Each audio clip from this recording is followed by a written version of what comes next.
The struggle is, how do I find how I fit into the world, and how do I be myself and feel good about that and feel supported and bring my superpower into the world. And so it's really almost like having that self-knowledge so that I can care for myself better, care for my clients better, and be a good advocate for curiosity regardless of who you are. I would describe myself as, I think, first and foremost, professionally curious. So Lego Serious Play is a methodology that was developed by two business professors in the 90s along with the Lego group. It's bricks, it's familiar, it's fun, it brings everybody together. So you have the CEO and the intern, you have the technical and the non-technical, you have the extrovert and the introvert, and you have the neurotypical and the neurodivergent. So everybody sort of has this level playing field. What I have discovered recently is that I'm neurodivergent, I have ADHD. And so there's also new research coming out looking at how, we always talk about ADHD, the acronym deficit, it has, negative connotations, but newer research coming out looking at how if you are neurodivergent, in particular in this case ADHD,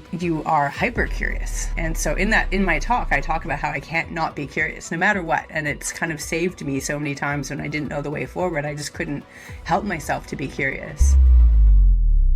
Well, hello there. Welcome back to the Happy Healthy Hustle. My name is Dr. Christiana. I'm your host, and I'm really thrilled. We have an amazing guest here today. Kate, why don't you introduce yourself?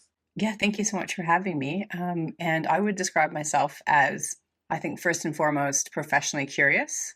So I have a PhD in Internet Studies and Cultural Anthropology, which I think, we spoke a bit earlier about your students. Your students probably would know what that is.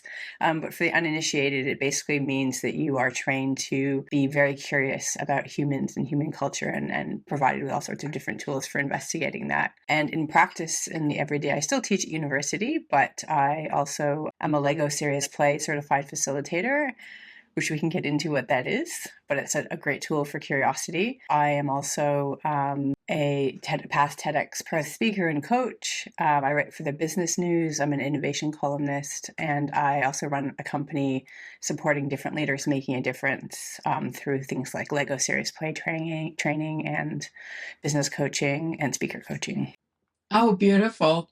And of course, our ears all perked up and we all became more curious, to use that word, when you mentioned the Lego play. So of course I want to know more about this now, Kate. What does that mean? So Lego Serious Play is a methodology that was developed by two business professors in the 90s along with the Lego group. And it was originally designed as a tool for improving business outcomes, team building, strategy, and it's basically using Lego as a tool for not the usual way you do it, but more about metaphor and story. And it's incredibly powerful, but what makes it even more powerful is in 2010, they open sourced the method, which means that anybody can use it and remix it and adapt it. And so the community has really taken it and run with it and used it for all sorts of non-business things. And I created what's called superconnect, which is sort of optimizing Lego Serious Play for human connection and psychological safety and curious conversations. And it's a tool that I'm now teaching people globally to use in all sorts of different contexts. And I love it because it's incredibly transformative in terms of what the results that people can get from it. And my business partner and I are now taking a course from the Neufeld Institute, Gordon Neufeld's school, on play and emotion. And we just love being able to bring in all of there's, I think, a groundswell now of research and interest in play that is really, we're starting to rediscover and remember that we need play as an important tool for being human. And I think there's a great connection there with curiosity as well, because I like to describe play as doing curiosity. I like that because sometimes we become so hard on ourselves that we don't want to look like we're just exploring without really knowing where this all goes, where in reality the best innovations in the world come from playing around and just exploring, and then all of a sudden you get into something. And that's the beauty of it, that you're just having fun, you're exploring, and you're letting your mind wander, and you don't really know what the outcome is going to be because it's new grounds. Exactly. So yes. I love that. And I think that Legos will always be in our household one of the most important staples. I grew up with them. My children grew up with them. And I certainly think that there are so many unique opportunities for adults to continue using them, whether that's for play, exploration, or just being remembered that we all need to be curious at all times. So, how would you describe your superpower, Kate? Moving into our very famous question. Well, I would say it's probably not a surprise given what we've been talking about, but it's curiosity is my superpower. Yes. And just because I am curious, when did I see you what you did discover? there. When did you discover your superpower? How did that all come about? Was there a moment when you just realized, oh my gosh, that's just me? Or how did you figure that out? I would say my flagship keynote is all about curiosity and being fearlessly curious as the antidote to fear for innovation. And part of it is talking about that journey to be curious. And I do share my own journey. And I wouldn't say it's discovering that I'm curious. It's more, I think, seeing it as a superpower. I think it's something I've always been, and I think I've never really reflected on until I started sharing it with other people. But it's something that is part of who I am. And I think what I have discovered recently, maybe 2 years ago, is that I'm neurodivergent. I have ADHD. And so there's also new research coming out looking at how, we always talk about ADHD, the acronym deficit, it has, negative connotations, but newer research coming out looking at how if you are neurodivergent, in particular in this case ADHD, you are hyper curious.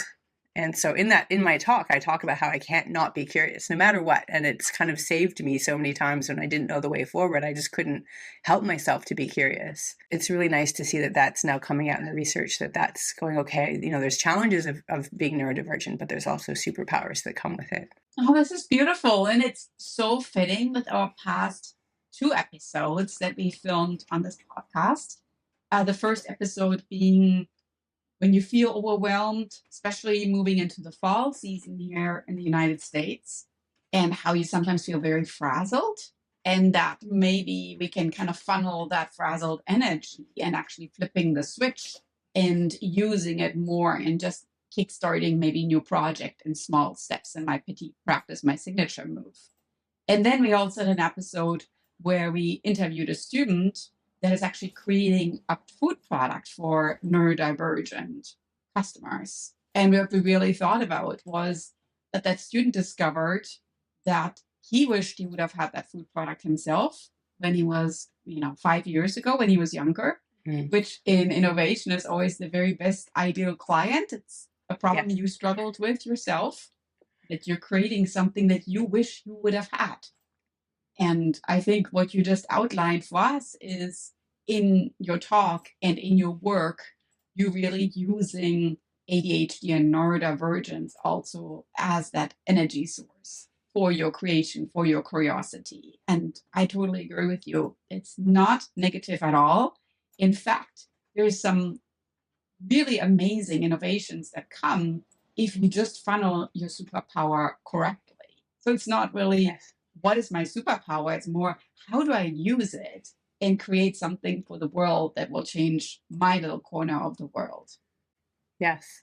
And I think the challenge is that the world isn't made for being neurodivergent. So, it is a challenge. It's like the best way I've heard it described is it's really easy to do something like write a new strategy plan or come up with a new product. But, just folding your laundry and putting away the dishes can be the hardest thing. So it's the things that are easy are hard and the things that are hard are easy. Yeah. And actually, that's why I went with the little corner of the world, because we can only do things that we can control in our area. And then we just hope that ripple effects will keep carrying it forward and that people become curious about what we are doing and we can share our outcome and our findings with them. So share with us a little bit of the struggles, maybe even the biggest struggle as you see it yourself that you experienced in your own life and how you overcame that struggle. Yeah, and I think that really kind of it really connects with what we've already spoken about, which is, the struggle is how do I find how I fit into the world, and how do I be myself and feel good about that and feel supported, and yeah, bring my superpower into the world. And for a long time, I think it was going, okay, I'm just a very curious person, and that's something that I can teach other people or help other people to come back to through play. But then I think finding out that I'm neurodivergent, and also finding out that a lot of my friends and colleagues and the clients that I love to work with are neurodivergent, that was a really, I think it's, if you go and get diagnosed, there can be a stigma. I know the idea of a diagnosis, and it can be disempowering, or I found it really useful because it explained a lot of, why I'm curious, but also the challenges that I have. But then also just being able to serve my clients better, to know, okay, this is, it helps me to have a baseline and a focus, and to go, okay, this is what it's about. And, I can work with that, and maybe, if I understand how it works, and I can work to improve it so it works better for me. But just having that clarity, and even just the sense of going, okay, well, there's nothing wrong with me. That's just how I am. And so instead of trying to make myself be the way that everybody else does that one thing, I have to find my own way of doing it, or just accept that that's my way of doing it. And it's not wrong, but I just need to maybe change, my systems, or change the way that I do things, or change the way that my house is laid out, or use my computer. And so it's really almost like having that self-knowledge, so that I can care for myself better, care for my clients better, and be a good advocate for curiosity, regardless of who you are, and if you're neurodivergent or neurotypical. No, it's beautiful. And thanks for sharing. I nearly look at it when I think about the Lego sets that get most used in our house. My children always really appreciated the big boxes of the mixed pieces more than the ones with the instructions. And for various reasons. One was that once they put it together following the instructions, it was kind of put together, and then it nearly felt like, well, if we take it apart now, what are we going to do with these very specific pieces that all fit in very specific spots? But at the same time, it sometimes seemed like there was just this one purpose, following the instructions, putting this whatever beach house together or something. I'm in California, so this makes sense right now. Yeah. And it was nearly less curious, less creative, and really feeling like have less play in this instruction set. And then I noticed they have like 3-in-1 sets where they started to become a little bit more creative with regard to like, it's not just one use, we have multiple uses right there. And I think that's sometimes nearly how it is in life, that you're looking at certain things and it's just made for that one use, and you can't really adapt it in any other way. I noticed that one of my daughters is a left-hander, and I noticed that scissors and many other tools are just very difficult to use when you are a left-hander. And then I thought, well, I mean, this is just using your hands.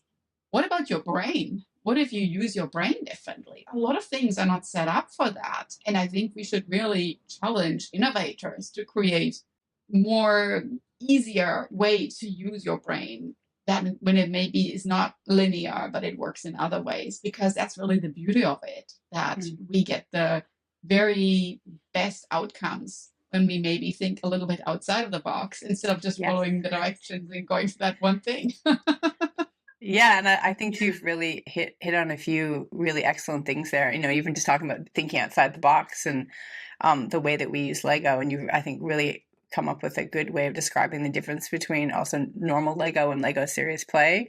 And also, I think the fact that we got into this way with Lego, that when I was growing up, you would make your thing and then you destroy it and then just make all these other things. But I think I've heard a lot of grown-ups now say that Lego is now turned into, you just build the thing and put it on your shelf, and that's it. Mm-hmm. And so now it's the Lego group, I think, has realized we need to actually be more curious and more playful, and encouraging people to build it and then take it apart and do other things with it, which is really what I think curiosity and also Lego serious play is about, which is, you're not building from instructions. You're not building from perfect things. You're building metaphor and story and feelings, and they are like more like the free builds, and that's where the juiciness comes from, right? Is from that Oh, experimentation.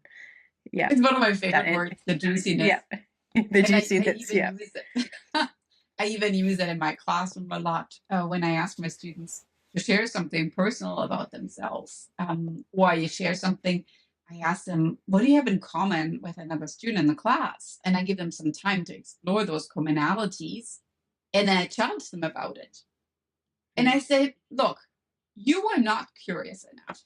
You stopped at where are you from and what high school did you go to? Those are the best questions you could come up with to network with somebody. You have to dig down a little deeper because I yeah, actually want to figure out you are curious to network, but you are also curious to really build those bridges in your brain, those little synapses, the weak ties that you're building that eventually might actually become strong ties because you might realize you have something in common with that person. And that's really when you're getting your brain all fired up about like, oh my gosh, I experienced that with the same experience that this person had. And I always challenge them. You need to be more curious when you ask questions, yeah. and don't just walk away from a conversation feeling like you left it on the shallow surface. I want that you dig down a little deeper Yeah. there, right? Get And it's, juicy.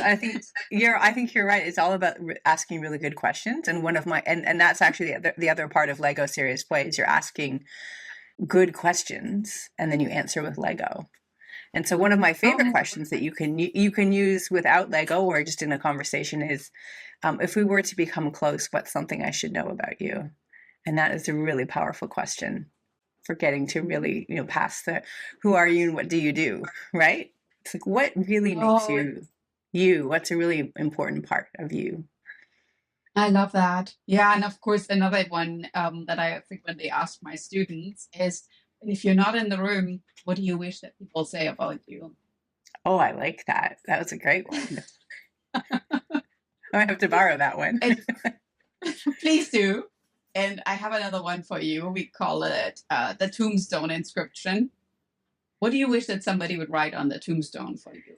And please It's don't just like, say that yeah, legacy. if you're not in the room, but like it's like one step further if you're not on the planet anymore. Yeah. Yeah. At that point, I had once a student that raised his hand and he said, yeah, I want to volunteer mine. And I said, go for it. And he said, I would like that they say, here is, and his first name, loving father. And I was like, that's it?